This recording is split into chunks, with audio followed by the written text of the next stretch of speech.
முக்கியமா ஒரு நாளா விடாம 40 டேஸ் நீங்க பண்ணாவே உங்களுக்கு கிளாரிட்டி வந்துடும். இன்னும் கிளாரிட்டி இன்னும் பக்காவா ஸ்மூத்தா போகணும் வண்டி அப்படின்றப்போ நீங்க ஒரு சிட்டிங் 3 ஹார்ஸ் உட்காரும்போது, ஸோ இந்த ப்ராசஸ் ஒரு 20 மினிட்ஸ் ஆகுதுன்னு வச்சுக்கோங்க. இந்த ஸ்டார்டிங் சொன்னது மீதி எல்லாமே போனஸ் தான். ஆல்மோஸ்ட் 2 ஹார்ஸ்க்கு மேல நம்ம வந்துட்டு தியான நிலையில இருப்போம். அந்த எண்டிங் டைம்ல சமாதானம் கிடைச்சிரும். அப்போ உங்களுக்கு முழிப்பு வந்துடும். அதை ஞாபகம் வச்சிருப்பீங்க. அந்த ஆன்சர் வந்துட்டு ஞாபகம் வச்சிருப்பீங்க. இது பிஸ்னஸ், லைஃப் பார்ட்னர் இது மட்டுமே இல்லாம ஹெல்த் இஷ்யூ இருக்கு. ஸோ இந்த ஹெல்த் இஷ்யூ ஏன் வந்துச்சு? ஏதோ பாடம் சொல்றதுக்கு தானே வருது. இப்போ எனக்கு தாகம் எடுக்குது, தண்ணி குடிப்பேன். கால் வலிக்குது, ரெஸ்ட் எடுப்பேன். புழுக்கமா இருக்கு, ஏசி போட்டுப்பேன். அப்படி பாடி ஒன்று சொல்லுது. ஸோ கிட்னி ப்ராப்ளம் அது ஏதோ சொல்ல வருது, அது கேட்கணும் உட்காந்து. ஏன்னா அது புதுசு இல்லையா, நமக்கு கிட்னி ப்ராப்ளம் அப்படின்றது புதுசு. அதனால நமக்கு புரியல, டாக்டர் கிட்ட போறோம். ஸோ பாவம் டாக்டருக்கு ஒன்றும் தெரியாது, பாடி பத்தி தான் தெரியும். அவங்களுக்கு எமோஷன் பத்தி தெரியாது. சைக்காலஜி அவங்களுக்கும் எமோஷன் தெரியும், ஆனா 7 பாடிஸ் பத்தி தெரியாது. அப்போ யார் காப்பாற்றுவா நம்மள? யாரும் காப்பாற்ற மாட்டாங்க. மெடிடேட் பண்ணும்போது தான் நமக்கு புரிதல் வரும், இதுடைய மூல காரணம் என்ன. அப்போ நமக்கு வந்துட்டு ஆன்சர் வரும். அந்த ஆன்சர் வந்துச்சு நான் அப்படியே இருந்துருவேன், அது பாட்டு தன்னா நடக்கும் அப்படின்னா இல்லை. So we have to take step for that. So இங்கே 2 வழி இருக்கும். ஒன்று, உட்காந்து டைம் ஆனாலும் பரவாயில்ல, நான் சேஃபர் ஜோனில் போகிறேன் அப்படின்றப்போ ஆன்சர் கிடைக்கும், அதைப்படி போகலாம். இது வந்துட்டு ஃப்ரீவில். இல்லை நான் வந்துட்டு கோ வித் த ஃப்ளோ போகிறேன் அப்படின்னு சொல்லிட்டு அதுவா வருது ஆப்பர்ச்சுனிட்டி, ஓகே போகிறேன் அப்படின்னா அதுக்கேற்ற மாதிரி இருக்கும். எங்கே போனாலும் லர்னிங் அப்படின்றது இருக்கும். ஸோ இந்த பக்கம் போனால் லர்னிங் வந்துட்டு அடி உதையோட இருக்கும், கரடு முரடாக இருக்கும். இந்த பக்கம் போனால் ஸ்மூத்தாக இருக்கும். Choice is yours. இங்கே நமக்கு வந்துட்டு 100 இயர்ஸோ 120 இயர்ஸோ இந்த லைஃப் டைம் எவ்வளவோ பெருசா இருக்கிற மாதிரி இருக்கும். ஆனா மேலுலகத்துல இருந்து பார்த்தாக்கா டக்குன்னு வந்து போன மாதிரி இருக்கும். என்னடா அதுக்குள்ள வந்துட்டேன் அப்படிங்குவாங்க. ஏன்னா அங்க டைம் ஜோன் இருக்காது. அதனால நம்ம என்ன பண்ணுவோம், மறுபடியும் வருவோம். நம்ம நினைச்சதை நடக்கிற வரைக்கும், நம்ம நினைச்சதை கத்துக்கிறது வரைக்கும் பல தடவை பூமிக்கு வந்துட்டு போயிட்டு இருப்போம். ஸோ ஐ ஆம் ஓகே யூ ஆர் ஓகே அப்படின்னு சொல்லி பத்ரி சார் ஒரு கான்செப்ட் சொன்னார். ஸோ அதுல அதுதான் நம்ம ஏன் வந்தோம், எதுக்கு வந்தோம், என்ன கத்துக்கிறதுக்கு வந்தோம் அப்படின்னு தெரிஞ்சுக்கிறதுக்கு 4 ஜென்மா பிடிக்கும், 4 இன்கார்னேஷன்ஸ். அப்போ அது ஒரு தூசு மாதிரி, ஒரு இன்கார்னேஷன் அப்படின்றது தூசு மாதிரி. ஸோ அதை நம்ம யூட்டிலைஸ் பண்ணிக்கும் போது ஷார்ட்டர் பீரியட்லயே நமக்கு கிளாரிட்டி கிடைக்கும். ஸோ அதுக்காக 4 ஜென்மாஸ் எல்லாம் வெயிட் பண்ண வேண்டிய அவசியம் இல்லை. 40 நாள் வெயிட் பண்ண போதும். அதாவது லாங்கர் பீரியட் மெடிடேஷன் பண்ணும்போது. இப்போ தாட்ஸ் வருது அப்படின்னா அது இந்த தாரணை நடக்கும்போது சுவாசத்தை கவனிக்கிறதுக்கு நம்ம ட்ரை பண்ணுவோம். தாட்ஸ் வரும். தாட்ஸ் யாரோடது? இந்த பாடி ரிலேட்டட் தாட். அந்த தாட்ஸே நம்மளது கிடையாதுன்னா சோல்து கிடையாது. சோல்ல மேல கவர் ஆயிருக்கும் 4 விஷயங்கள் கவர் ஆயிருக்கும். மனசு, புத்தி, சித்தம், அகங்காரம். மனசு என்ன பண்ணும்? இறந்த காலத்தை எதிர்காலத்தை நினைச்சு. இந்த இறந்த காலம் எதிர்காலம் நம்ம உடலுக்கு ஏற்ற மாதிரி தான் இருக்கும். ஆனா அதோடைய பயமோ துக்கமோ துவேஷமோ இது எல்லாமே நமக்குள்ள இருக்கிற ஆஸ்ட்ரல் பாடி. அந்த ஆஸ்ட்ரல் பாடியில வந்துட்டு பல ஜென்மங்களுடைய ரெக்கார்டு இருக்கும். அந்த உணர்ச்சிகள் எல்லாம் உள்ளேயே இருக்கும். அது வெளியே போறதுக்கு ட்ரை பண்ணும். வெளியே போக ட்ரை பண்ணும்போது, மெடிடேஷன் பண்ணும்போது இந்த தாட்ஸ் வருது, எமோஷன்ஸ் அதிகமாகுது அப்படின்னு சொல்றாங்க இல்லையா. ஸோ அது வெளியே போகிறதுக்கு ட்ரை பண்ணும்போது நமக்கு புரியணும்ல. அப்போ நம்மளை சுற்றி இருக்கிறவங்களுடைய கேரக்டர்ஸ் அந்த வேஷம் போட்டுக்கிட்டு அது வெளியே வரும். நமக்கு புரியணும்ல அந்த எமோஷன் இருக்கு அப்படின்னு சொல்லி. இந்த ஜென்மத்தில் இருக்கிற ஒரு கேரக்டருடைய மாஸ்க் போட்டு அது ஒரு எண்ணமா வெளியே வரும். ஸோ இது ஆஸ்ட்ரல் பாடியில் எல்லா ரெக்கார்டும் இருக்கும், பல ஜென்மத்துடைய ரெக்கார்டு இருக்கும். இந்த பாடி வந்துட்டு 100 இல்லைன்னா 120 இயர்ஸ்லயோ இறந்துரும். பட் இதே போல ஆஸ்ட்ரல் பாடிக்கும் ஒரு ஏஜ் இருக்கும், அதுவும் இறக்கும். காசல் பாடி இருக்கும், சுப்ரா காசல் பாடி இருக்கும். அப்படி அந்த ஆஸ்ட்ரல் பாடியில எல்லா இன்கார்னேஷன்ஸ் உடைய ஸ்டோரேஜ் மெமரி அதுல இருக்கும். அதுதான் சித்திரகுப்தன் அப்படின்னு சொல்லுவாங்க. சித்திரங்கள் குப்தமாக இருக்கும். அவர் டோபி வச்சுட்டு இருப்பாரு, பெண் வச்சுட்டு இருப்பாரு, எழுதிட்டு இருப்பாரு, அப்படி கிடையாது.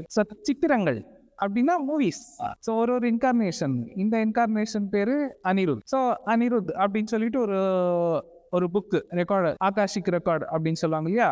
ஸோ ஒரு புக்கு ரெக்கார்ட் ஆகிட்டே இருக்கும். ஸோ மேபி இப்போ சிடி இல்லையா, சிடி பென்ட்ரைவ் ஏதோ ஒன்று, எப்போ புரிதல் நமக்கு எப்படி இருக்கோ அதுக்கு ஏற்ற மாதிரி அங்கே ஒன்று ஃபார்ம் ஆகிட்டு இருக்கும். அப்படி ஒன்று ஃபார்ம் ஆகிட்டு இருக்கும். போன ஜென்மத்தில் வேற ஏதோ பேர் இருக்கும்னு வச்சுக்கோங்க.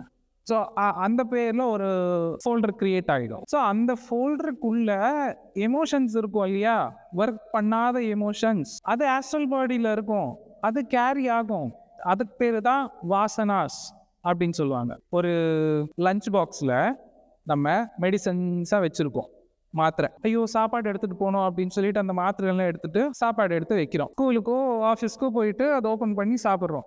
என்ன வாசனை இருக்கும்? மெடிசன் வாசனை இருக்கும். உள்ள இருக்கிறது எடுத்துட்டோம், ஆனாலும் வாசனை வருது. அப்போ அதை சோப் போட்டு கழுவணும். ஸோ இப்போ சோப் போட்டு கழுவுறது என்ன அப்படின்னா சோல் ஸ்டேட். சோல் ஸ்டேட்டுக்கு போயிட்டு இந்த அன்வொர்க்டு எமோஷன்ஸ் இருக்கு இல்லையா, அதை நம்ம வாஷ் பண்ணணும். அதை வாஷ் பண்ணலன்னா நம்மளுடைய எமோஷன்ஸ் நம்மளுடைய ஃப்ரீக்குவென்சியாக மாறும். ஸோ அது நெக்ஸ்ட் ரிலேஷன்ஷிப் அப்படின்றதுல நான் எக்ஸ்பிளைன் பண்ணுறேன். எமோஷன்ஸ் எல்லாம் எது மூலமாக கனெக்ட் ஆகும்னா மனசு மூலமாக கனெக்ட் ஆகும். இந்த மனசு என்ன பண்ணும், நமக்குள்ள இருக்கிற பைய அழகாக எடுத்துட்டு வந்து காட்டிக்கிட்டே இருக்கும். அதோடைய வேலையே அதுதான். ஏய் நான் அங்கே ஒருத்தன் இருக்கிறேன்டா, என்னை பாரு, என்னை பாரு, என்னை சரிப்படுத்திக்கோ அப்படின்ற மாதிரி அது எண்ணங்கள் மூலமா வெளிப்படுத்திக்கிட்டே இருக்கும். நம்ம கவனிக்கிறதே இல்லை. காலையில எழுறோம், தியானம் பண்றோம், தூங்குறோம், எஞ்சிடுறோம், தியானம் முடிஞ்சு அப்படின்னு சொல்லிட்டு ஆஃபீஸ்க்கு ஓடிடுறோம். இல்லை அப்படின்னா செஷன்ஸ் அட்டன் பண்ணணும் அப்படின்னு சொல்லிட்டு அடுத்த செஷன்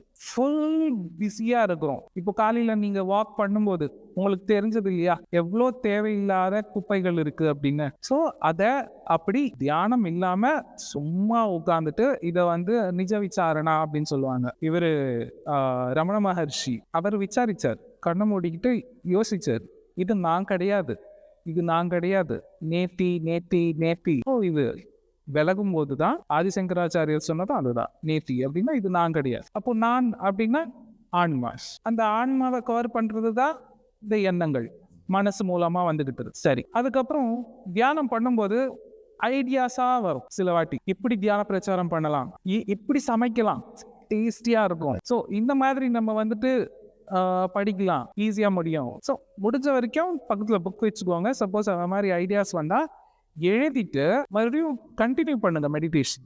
சப்போஸ் இல்லை அப்படின்னா அந்த மாதிரி நேரத்துல இது ஞாபகம் வச்சுக்கணும் அப்படின்னு சொல்லிட்டு நம்ம தியானமும் செட் ஆகாது, வந்த ஐடியாஸும் அதை நம்ம சாலிடிஃபைட் பண்றதில்லை, அது அப்படியே காத்துல பறந்துடும், தியானமும் முடிஞ்சு. ஸோ புத்தி என்ன பண்ணும், ஐடியாஸ் கொடுக்கும். மனசு துக்கத்தை கொடுக்கும், புத்தி ஐடியாஸ் கொடுக்கும். சித்தம் அப்படின்னா மெமரி. நம்ம நினைச்சிட்டு இருப்போம் எனக்கு வயசாயிடுச்சு, மெமரி இல்லை. இப்போ சின்ன பசங்களே எனக்கு மெமரி இல்லை அப்படின்னு நினைக்கிறாங்க. ஏன் மெமரி இல்லை? ஒருத்தர் பறந்துகிட்டு இருக்காங்க, ஏன் மெமரி இல்லை? மெமரி இருக்கா அவனுக்கு நல்லா? இப்போ பல வருஷத்துக்கு முன்னாடி ஒரு தப்பான விஷயம் நடந்திருக்கும் எல்லார் லைஃப்லயும், அதனால ஞாபகம் இருக்குல்ல, ஃப்ரெஷ்ஷா இருக்குல்ல. அப்புறம் எப்படி மெமரி கம்மியாகுதுன்னு நினைக்கிறோம்? அந்த ஃபோக்கஸ் இருக்குல்ல, ஃபோக்கஸ் அங்க போகும் ஃபுல்லா. எதனால அந்த ஃபோக்கஸ் அவ்வளோ போகுது? Because of ego. அவன் எப்படி என்ன சொல்லலாம், இல்லைன்னா எனக்கு நடந்துருச்சு, இப்படி ஆயிடுச்சு அப்படின்னு சொல்லிட்டு அந்த ஃபோக்கஸ் நம்ம மேல இருக்கிற இன்ட்ரெஸ்ட், அதாவது ஈகோ மேல இருக்கிற இன்ட்ரெஸ்ட். அதனால அது மட்டும் நல்ல அழகா கசப்பா இருக்கிற விஷயங்கள் நல்ல ஞாபகம் இருக்கும். அது எப்பாவது நம்ம ப்ராசஸ் பண்ணிருக்கிறோமா? நீ ஏன் நான் ஆன்மா, அப்போ இது சித்தமுடைய வேலை. அழகா ஞாபகத்துக்கு கொண்டு என் முன்னாடி நின்று அதுக்கு மனசும் சேர்ந்துக்கிட்டு எமோஷன் கொடுத்து எனக்கு துக்கத்தை கொடுத்து என்னுடைய ஆற்றலை தொலைக்கிற, விரயமாக்குறோம் ஆற்றலை. இதெல்லாம் எப்படி தெரியும்? நம்ம ஆன்மா அப்படின்ற நிலையில இருந்து பார்க்கும்போதுதான் இந்த டிஃபரன்சியேஷன் தெரியும். இல்லைன்னா இப்படி இருக்கும்போது ஒண்ணுமே தெரியாது. எனக்கு ஏன் இப்படி ஆச்சு. ஸோ விலகணும். ஸோ விலகும் போதுதான் இந்த 4 பேர் இருக்கிறத தெரியும். ஸோ அதுக்கு ஈகோவும் அட்டாச் ஆயிடும். எனக்கு பசிக்குது. ஸோ நீங்க எப்பாவது கவனிச்சு பார்த்திருக்கீங்களா? நல்லா பசிக்க விட்டுட்டு கண்ணை மூடிக்கிட்டு பசிக்குது அப்படின்றப்போ அங்க எனக்கு அப்படின்றதும் வரும்ல. ஸோ கொஞ்ச நேரம் இந்த ஃபாஸ்டிங் வைக்கிறது அதுக்குதான்.